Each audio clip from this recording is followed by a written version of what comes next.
And there was a time in this country, a long time ago, when reading wasn't just for fags, and neither was writing. People wrote books and movies that had stories, so you cared whose ass it was and why it was farting, and I believe that time can come again. Hello, and welcome to the Think Liberty podcast.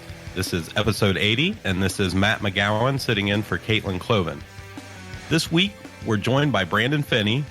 For those of you who do not know, Brandon was an elected state representative in New Hampshire who, elected as a Republican, decided to switch parties to the Libertarian Party in 2017, and he is now running for city council in Rochester, New Hampshire, and we're really excited to have you on board. Welcome, Brandon. Thanks for coming. All right, well, we will jump right in. So, how did you get your start in libertarianism? Great question. I think for a lot of people, I was kind of on the cusp of being a millennial. I'm 31, so I guess I am in that group. When the Ron Paul campaign in 2007, 2008 kind of broke out, that kind of opened my eyes to a lot of things that I hadn't previously been aware of, and I think it was a really good enlightening experience for me in politics to think of things outside of the duopolistic thinking that we've been so brainwashed into for so long, if we can be honest about that. Right. And and I kind of took those ideals into the military. I just finished 10 years in the Army. I'm officially out now. So, those experiences, coupled with increasing interest in, kind of what was happening in the state government here in New Hampshire. I kind of figured out what my policy positions were going to be, based on the ideas of keeping everyone free and their individual, freedoms intact and protected, but also, for me is from promoting the fiscal responsibility part of it.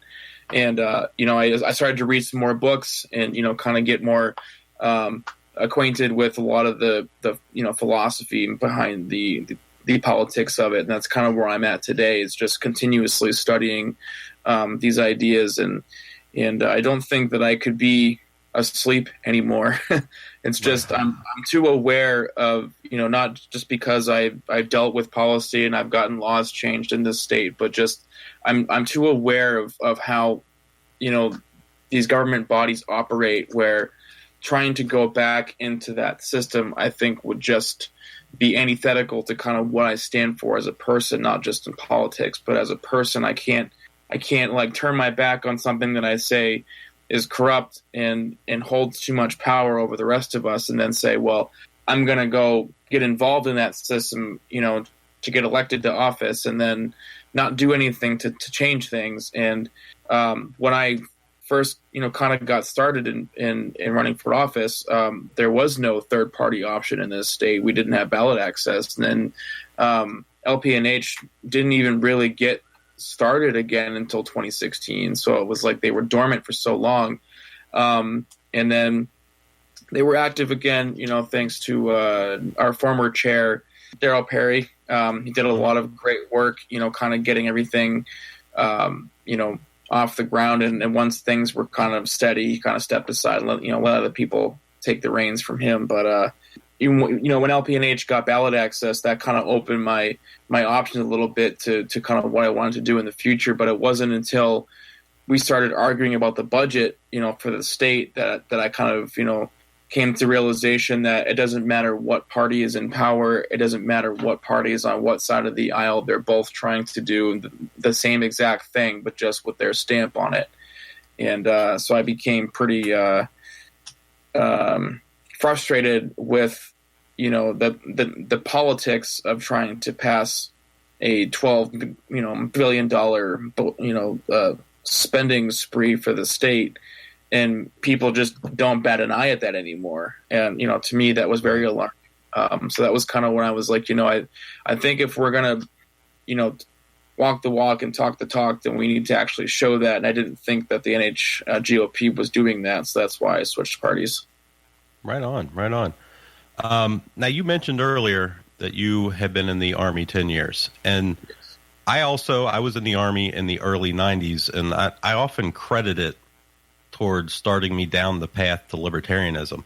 And honestly, it seems like there's a pretty decent-sized veteran presence among libertarians. Why do you think that is? I mean, we kind of started off as an anti-war party, and we've been very consistent about that, and I think that people that get in the military end up being interested in politics because of the nature of kind of what we do for a living. And I was in the National Guard, but I still went overseas, and I've still done a lot of active duty training things, and I've just done a lot of crazy things in my career. But I still kind of got to see a lot of those foreign policy things in action in the Middle East, and even kind of what was happening back home. I think that we can't escape it. Being in the military, you're surrounded by politics. If you want to or not, it's just the nature of the beast. But I think what all comes down to is that we don't feel like we should be fighting wars that have no purpose. And I think that's kind of what it really comes down to is, we don't want to sacrifice our lives for things that, like, what are we fighting for really now, Yeah, it was definitely my time overseas that opened my eyes on the foreign policy side. And then I don't think you can be in the military without the epic fraud, waste, and abuse having an impact on you. Exactly. So you had mentioned earlier your reasonings for deciding to switch to the Libertarian Party in the middle of your term. Any regrets? There are people that I became friends with in the legislature in my time there that, they give me a lot of crap on Facebook for some of the things that I say in regards to conservatives and Republicans and whatnot. And while we go back and forth, I think they still understand that I was still a great vote, and that I was always someone that they could count on to protect, liberty that they claim to stand for. And there have been a lot of people that say that they miss having me there because I was very outspoken and upfront about things, and I've never been afraid to be who I am, regardless if I'm in office or not. I think that's really the only thing I could say was that I miss that camaraderie, but I don't regret my choice to leave a party that I felt like was turning into a cult of personality, where everything that we're doing as a state is incumbent upon what's happening in the White House. I don't think that's how anyone should run government anywhere in the country other than what's happening in the White House. That's kind of where that should stay. And I think too many people, either they're serving in a local office or a state office, or the voters, they're paying so much more attention to their federal stuff that they forget kind of what's happening in their backyard. So that's kind of what I wanted my focus to be. And I felt like both parties in the State House in New Hampshire kind of didn't have those priorities in mind. So it was party politics over people. And that's what I'll never go back to, is I can't play that role. It's not who I am. Right on. Now, I know once you had switched parties, and, I've always felt for you and Laura Ebke because so much was placed on you guys, so much pressure as far as retaining and proving that the Libertarian Party could hang. What was that like? What do you mean? Like, feel the pressure? Did you feel the pressure of trying to prove a point on behalf of the party? Absolutely. Yeah. I mean, the day after I think it was that night or the day after, I kind of made some big post, and my entire post was just me apologizing to everybody for letting them down. And people told me I didn't have much to apologize for, but I didn't agree. I felt like there was so much in stake because we were trying to prove the point that, the records that we have speak for themselves. We've gotten some things done that people, support and agree with. And I felt like that having that momentum of having people know who I am and what I've stood for, kind of like what I've done for the constituents, would have carried me farther than just where I was on the ballot based on my party. And after all the money that I spent, after all the hours, of the labor of going door to door, getting people to come help me door knock, and getting all the the campaign stuff out like in the mail, and getting the yard signs up and doing the radio ad, which I've never done that before, and that was a pretty crazy experience too. But I had done so much for this campaign to promote, to set the precedent for kind of being the outsider of the two-party duopoly, and only getting 10% as an incumbent was really, it just broke me, because I felt like people just either weren't paying attention or they didn't care. It was all about where I was on the party ballot, and that really bummed me out. And I think it really incited me to continuously to run for office in this area, to prove the point that it doesn't matter what party you're in, as long as someone is doing the right thing and they say that they're going to do, you should vote for that person. And that's why the city council thing is such an important thing for me now, because it's nonpartisan and it's very community oriented, because that's really what my focus has always been, is on my community. And there's a lot of stuff that's going wrong right now. Like, for instance, I just got out of work in my second job an hour ago, and on my way home, the Walgreens downtown had gotten robbed or something, or because there were a lot of cop cars, and I saw a post from people saying it was robbed. So it's and a lot of that has to do with the drug problem here. It's getting really, really bad, and I'm trying to come up with answers that are kind of pragmatic, but also what else are we supposed to do as a government? There's not much more than we can do than just continuously throw people in jail for this stuff. I don't think that's really the answer either. So what do we do? That's the kind of stuff that I'm worried about. Right. Well, and that's, you touched on it earlier. That's one of the reasons I felt bad for you and Laura. I thought it was an unfair amount of pressure because, I've ran a couple of races myself. I've ran as a libertarian and I've ran nonpartisan. And I know, I probably put 5 times the effort in as a libertarian than I did as a nonpartisan. But, I did a lot better in a nonpartisan race. And I think that you guys' race really highlighted to people, it wasn't any deficiencies with you or Laura, but it truly demonstrates how stacked the deck is against libertarians. I mean, you have 2 incumbents who won their races originally by decent margins, and then you slap that L on your name and you're getting 10%.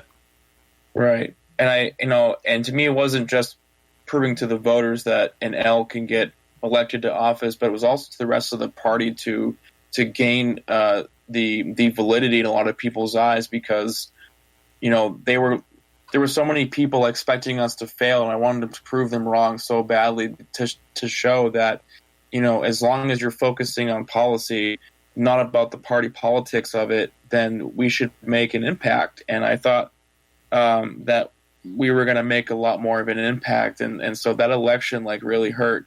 But I wasn't just hurt for myself. I was hurting for everybody who supported me with their money, who supported me with a like and a share on Facebook, who came up here to door knock. I felt bad for everybody, because they had put so much of themselves in this campaign as much as I did.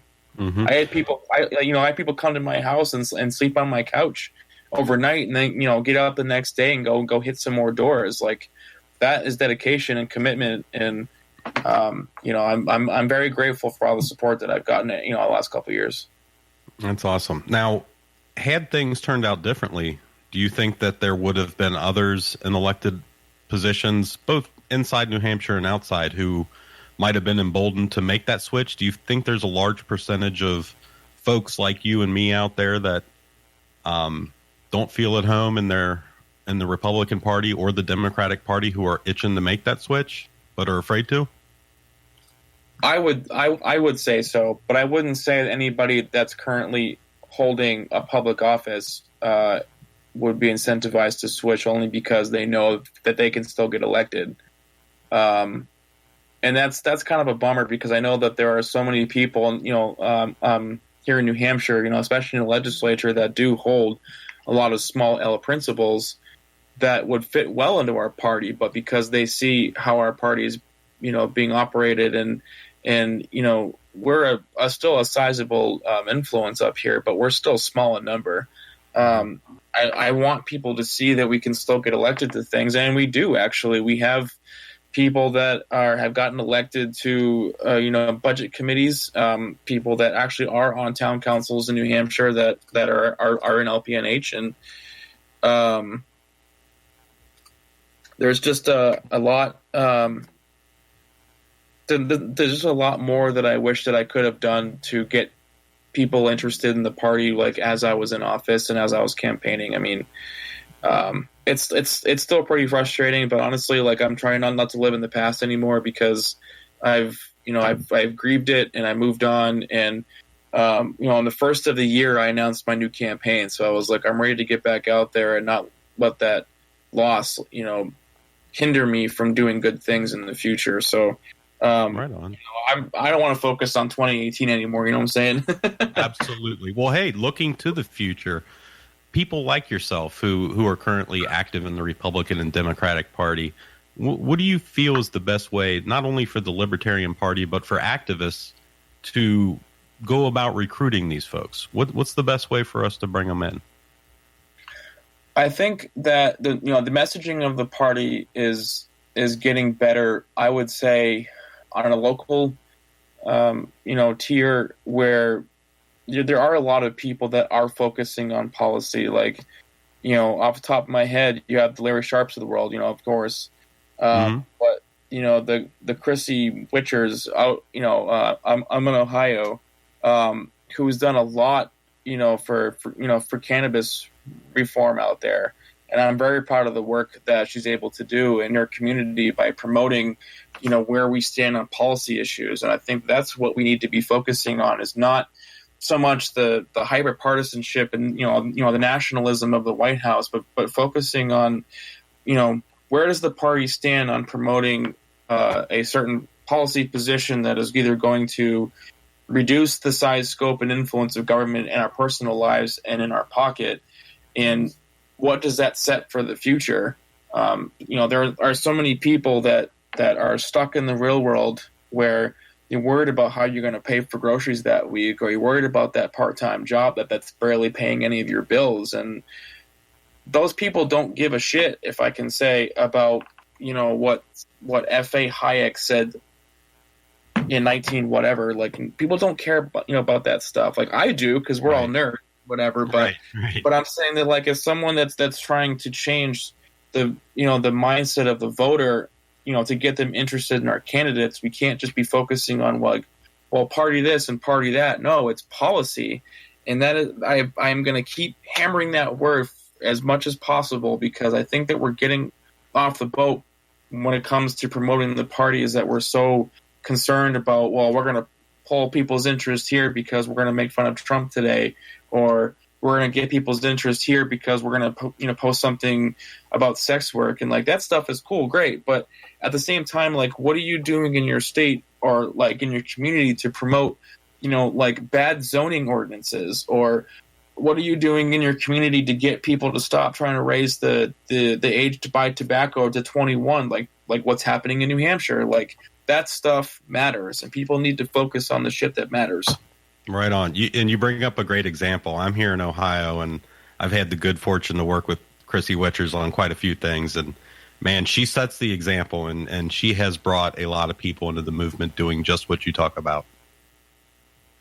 Right. And, she probably would laugh at the fact that I'm kind of bringing her up, but, her 2018 campaign was really influential, was really influential on me as well. I mean, I don't think that we give good candidates enough credit in this party because we're so, accustomed to seeing the failure that's kind of all we talk about. But there are, some really great candidates out there doing awesome things. Kara Schultz, like, she is on a city council. We have the Jeff Hewitts out in California. Like, there are a lot of influential people in this party that are making things happen, and we need to focus on them. We need to focus on good candidates and turn the resources of our party into just growing the membership into good campaigns to get those people in the first place. Yeah, we do as a party and as a organizations seem to take a tremendous amount of delight in tearing each other down. How do we change that culture in the Libertarian Party? Well, I'm not going to sit here and pretend I'm not a hypocrite. I know I participated in some of that stuff too, because I mean we all get frustrated at some of the people that tend to think that they speak for everybody and whatnot, or just that like inter-party drama stuff that we all kind of get sucked into without even I think I think at the end of the day, we kind of just got to shut our mouths and turn our phones off and get off our computers and actually go outside and actually talk to somebody about kind of like what they think about what's happening in their area. And like, I had to do that as a city council candidate. Like, obviously, like I know what my the issues are, my constituents, because I served them, for 2 years. And now I'm campaigning for another office. And so I think that continuously being out there and being present, people are going to, they're going to turn their head to look at you, because you're doing something that catches their eye. And I think that if we're constantly going to city council hearings, or if we're participating in public hearings and we're speaking our voice on things, and if we're just constantly being involved in things, then the drama that we see on Facebook, we won't have time for that. I just think that there are too many people that need to get a life and find a new hobby. So right on. So all right, you've ran the race. What would your advice be to someone who is considering throwing their hat in the ring, be it for their local city council or whatever race? What advice would you give somebody running for office as a libertarian? I get annoyed by people that won't support a candidate because that they don't have any experience. Well, you can't get that kind of experience unless you're actually going out there and doing it. So, the best piece of advice that I can give for people is find a good support system, because you really can't do any of the campaigning stuff alone. Like, I tried doing it. I've been doing it, kind of on my own. But I have the experience. I kind of know what avenues to go through. But at the end of the day, like you still need a lot of good people in your corner to help out with getting your funds in to buy all your campaign stuff. You need a good social media presence, and people can help you do that, because there are a lot of apps that are really good on social media. And honestly, like, have a thick skin, and that's coming from someone that's dealt with people attacking me and spreading all kinds of horrible, slanderous things about me, and I've had to kind of swallow it and try not to give it as much airtime as I can. I mean, I think in the moment you can react to it because that's just how we are as people. But at the end of the day, like, who you are, what you stand for, and some hater is not going to define that for you. So you kind of got to let a lot of that stuff roll off your back so that you can sleep at night. Right on. And honestly, like, I don't mean to ramble, but I think for a lot of first-time candidates, the pressure of it, because of how horrible people can be, it makes people not want to do it again. And yeah, for me, it's really sad to see, good people that can make changes, they just give up, and that sucks. Like, don't give up.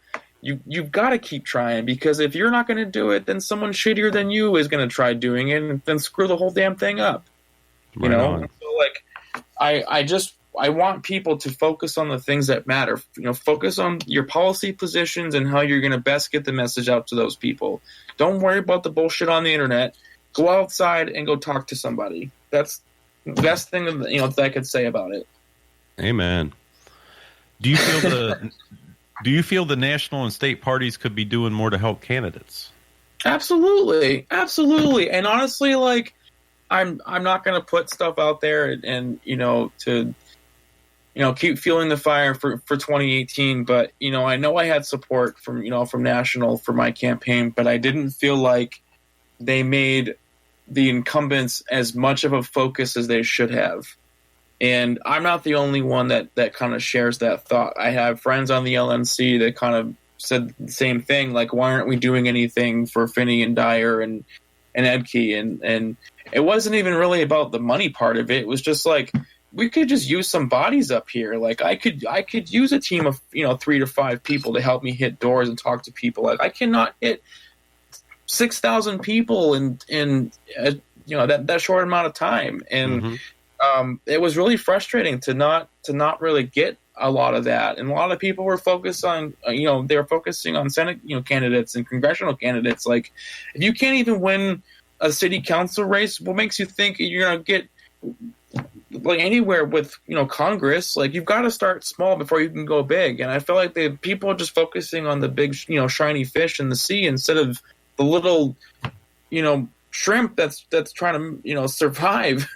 And that's us. That's us out here, like in local communities. Like, we need all the help that we can get. And I know that for a lot of places, those campaigns mean ballot access. And I totally understand that, but you've got to win somewhere, and you've got to start small. And I think a lot of people they don't want to grind and do the work. They want it right here and right now, and it doesn't always work that way. Right on. So New Hampshire's kind of a hotbed of activity for libertarianism. One, why do you think that is? And two, what do you think the future for libertarianism in New Hampshire looks like? I mean, we're the live free or die state, man. Like, right on. It's our state motto. I don't know. I've always kind of found it peculiar. I mean, I've pretty much grown up here, for most of my life. I lived in Minnesota and Florida when I was a kid too, so I remember those times fondly. But I've been in New England there, pretty much my entire life, and I don't know. There's something about the mountains up here. There's something about the fact that we're one of the original colonies, and there's something about that spirit of give me the liberty or give me my death. I think that no matter where people stand on politics, that kind of sentiment is always present up here. The Free State Project is what most people kind of associate with us. That was started, I think, back in 2002. I wasn't part of that. Like, I get it. I have friends in the Free State Project, but I was never a part of that because I already was I've been here already. Right on.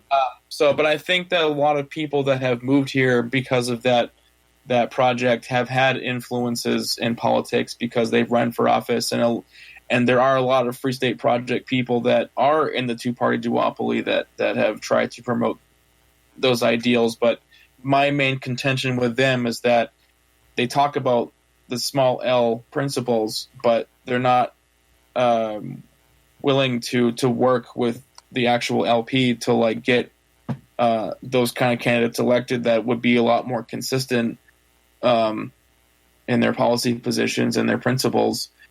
I've seen good people, I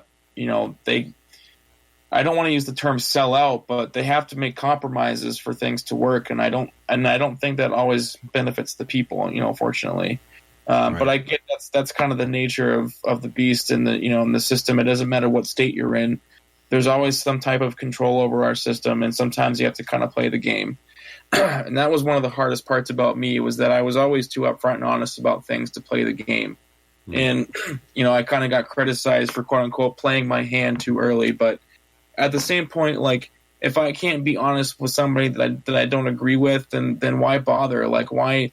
I'm trying to change hearts and minds here. I don't want to make people feel like I'm playing a game with them. I want to be upfront and be like, hey, like, here's where I stand on this. Here's where I'm going to vote on that. Like, what do you think? And too many people are afraid to do that. They want to be all secretive and hush-hush about things to keep the opposition, from kind of getting their playbook. But you're talking about people's lives, man. You're talking about people's dollars that you're gambling on, and I can't stand that kind of,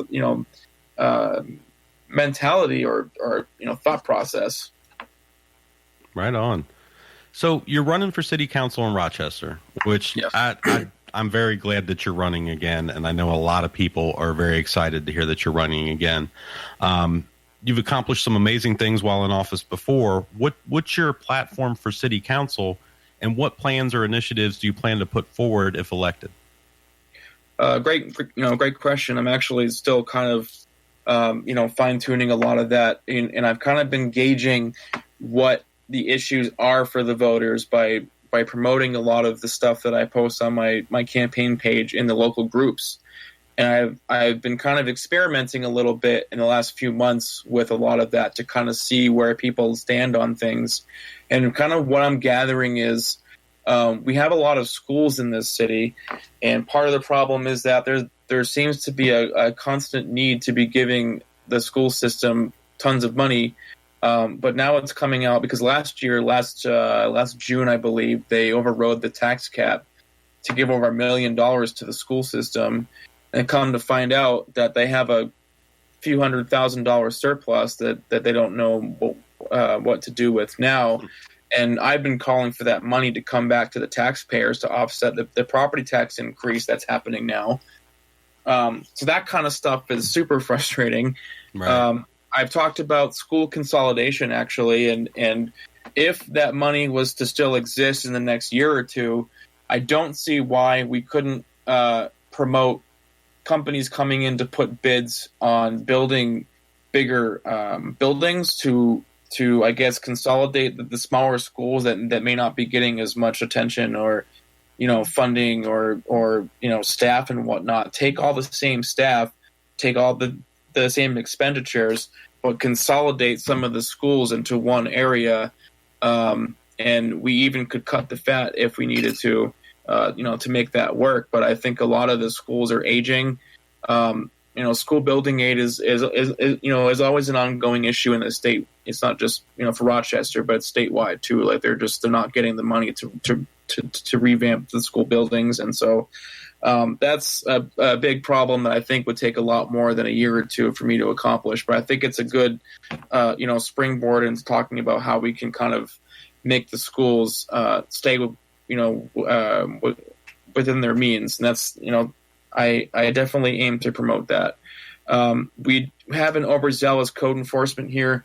Also, we've been trying to revitalize our downtown area for probably 20-something years, and a lot of the problem is the absentee owners either won't sell the buildings or they just won't bring anything up to code.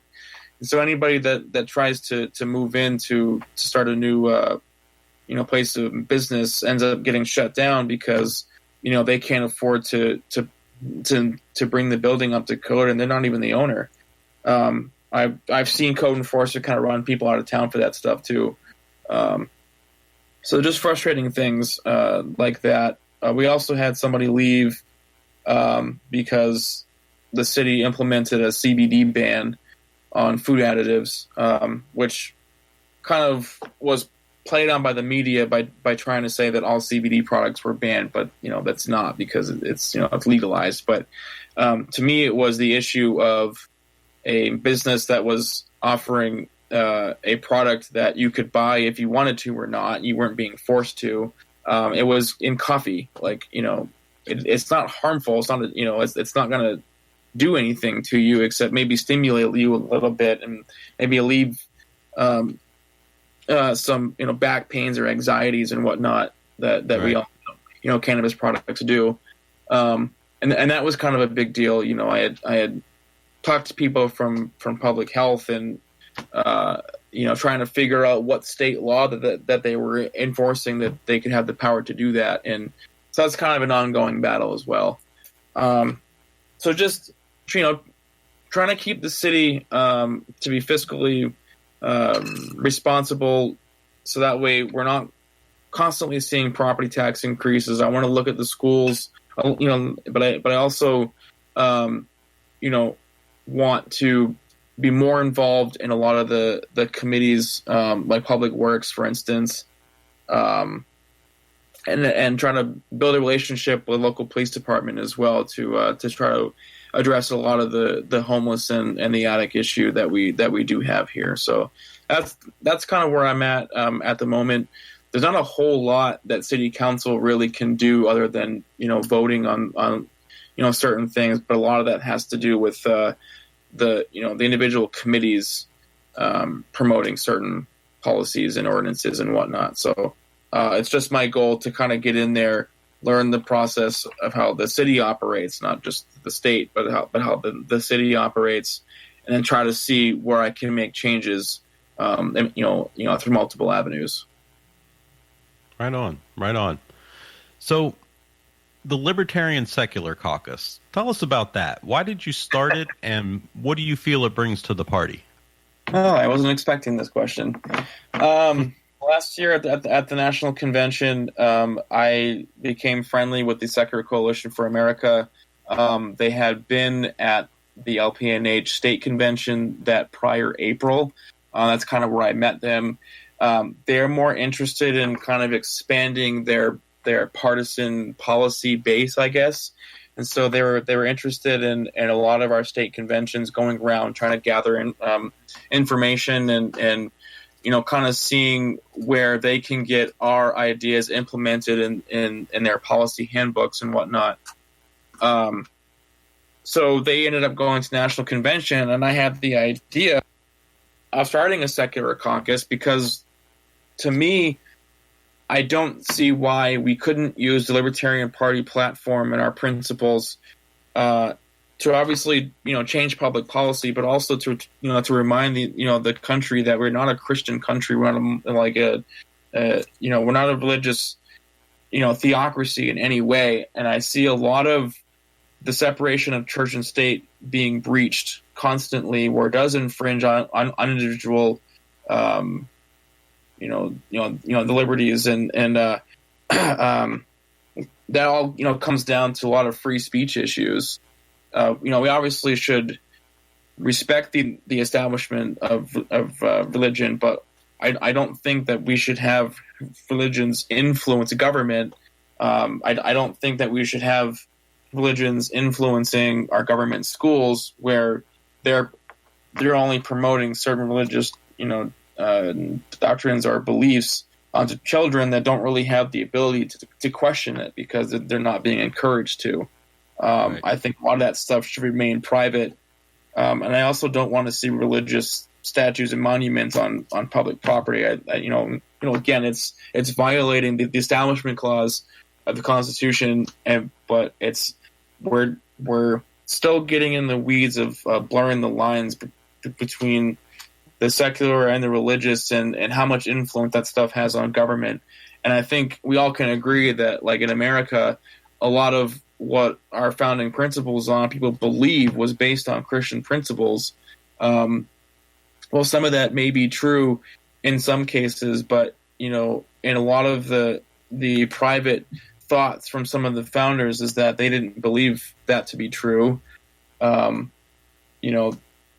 been cases where we've had people going to Europe and telling people we're not a Christian country, but we were founded on the basis of religious freedom. So obviously, people have the right to believe in whatever they want, but I don't want those beliefs to be forced on everyone else through the machinations of government. Right on. So I had mentioned that I would have a few music questions. For those who don't know, Brandon Phinney is recognized as one of the great metalheads in the libertarian movement. I noticed a few weeks ago or maybe even a few days ago, you posted that you had Iron Maiden coming up in a couple weeks. Yes. I will be seeing them as well in Cincinnati here in a couple weeks. That's awesome. One of the great questions that we've always kicked around, among my group of friends, and I'm a little older than you, so this might date me a little bit, but there were two bands that you could like them both, but one you liked a little more than the other, and I'm curious which one it is for you: Iron Maiden or Judas Priest? Yeah, that's kind of like that's actually a really the ultimate litmus test. Yeah, it's actually a really old internet feud that everybody. It probably started with us. That's how old I am.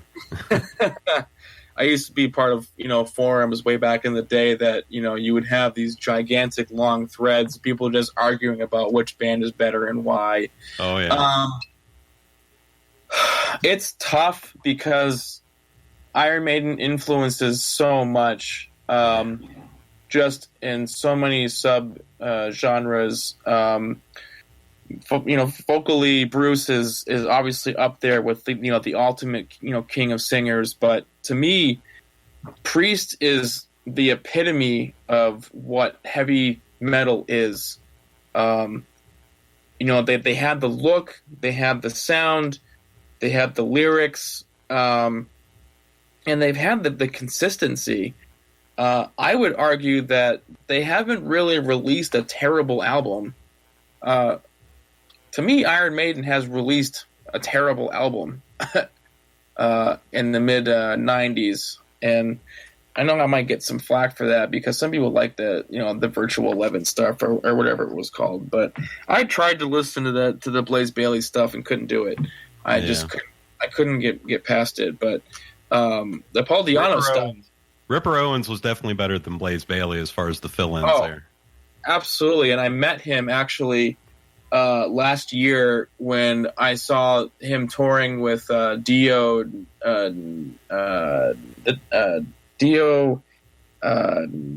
Disciples. There we go. Yeah.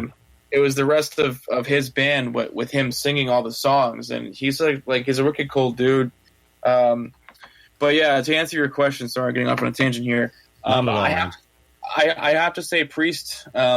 Priest has been a lot more of an influence on me, and me as a singer, and also, but just the music. I tend to get more connected to than with Iron Maiden. But I saw Iron Maiden for the first time in 2012 at the same venue I'm going to next Thursday.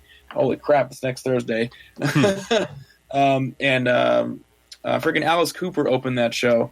And that was really cool because he came out in the big spider leg costume, and his touring guitarist is, for one, she's gorgeous, but two, she's an absolute shredder.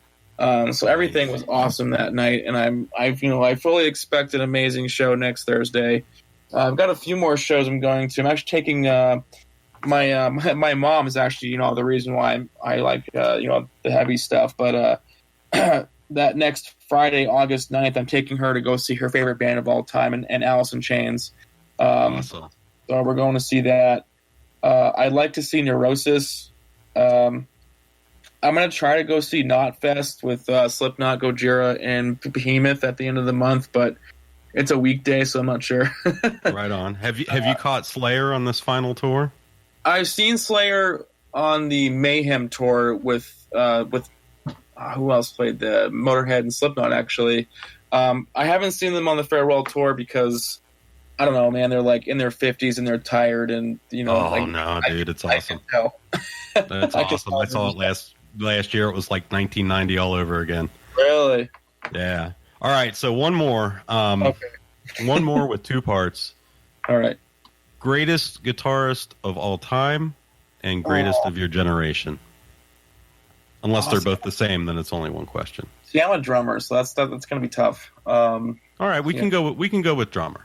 Okay, yeah, because I've been playing drums for almost 20 years, and I've been a singer for as long. So, drummer, favorite or best drummer in my opinion, or yeah, okay. Your opinion and what you think the official answer is if they're not the same. Okay. Wow. You can say your personal favorite and greatest ever, because I have several. I have favorites, and I have who I think are actually the best. So, who you got? Well, wow, man, that's really tough. I would say Bill Ward is certainly an early influence. He was doing a lot of stuff on the drums that I don't think were that popular or well known, like in the early 70s. No doubt. Jesus, man. You're putting me like wicked on the spot right now because there's so many people going through my head at the moment. I really can't say. I think that there are so many people that kind of have their own style, and everyone's kind of like culminated all these influences over the years that it's really hard to say that anyone's truly original anymore. I really can't say I have a one favorite. The best of all time, man, according to everybody else, I guess. I think a lot of people would say Neil Peart. No doubt. I think that in the scope of kind of when that band kind of came out in the mid 70s, the kind of progressive like heavy rock thing was starting to kind of gain some steam and whatnot. And I think a lot of the innovations from him playing influenced a ton of other drummers, throughout history. So I would say a lot of the main metal influences probably comes from him. No doubt. All right, man. Well, this has been a thoroughly enjoyable conversation. Do you have any websites, social media you'd like to share? Yes. So you can follow me at facebook.com/Phinney 4NH. That's PHINNEY 4NH. I have a site. I need to update it. Kind of been slacking on that, to be honest with you, because I work 2 jobs. Right on. Right on.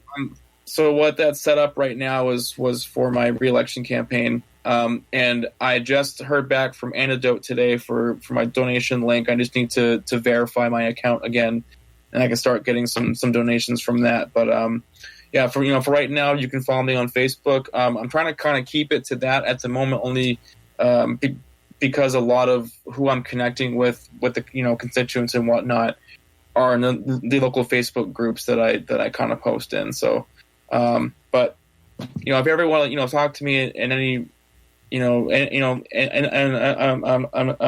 excuse me, in any regard, that I'm always open to messages on my personal page anyway. So awesome.